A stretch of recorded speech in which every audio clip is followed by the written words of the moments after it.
soit comme ça, soit comme ça. Ça va dépendre de la morphologie du patient et de votre propre morphologie. Trouvez une position d'aisance pour vous. Quand vous faites ça, vous êtes donc en flexion-abduction.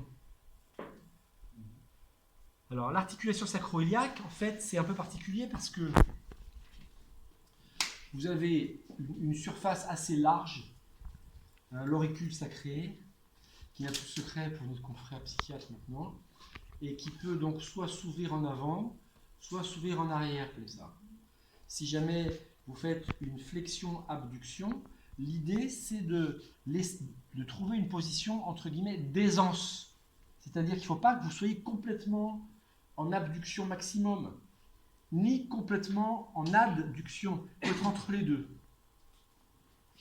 Donc c'est une position d'abduction moyenne.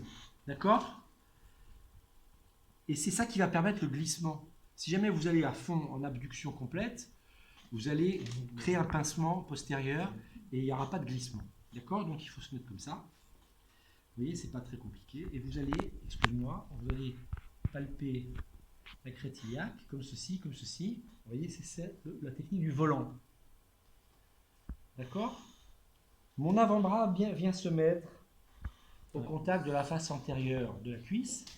Et vous allez rechercher cette fameuse barrière motrice. Voilà, on y est. Je ne peux pas aller plus loin. Et une fois que vous êtes là, vous allez demander à la patiente de pousser, de tirer sa cuisse vers elle. Voilà.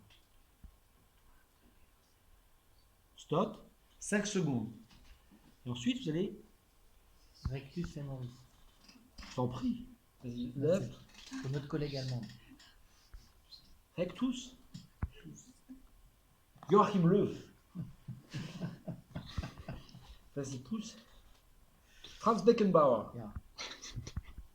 Relâche. Voilà.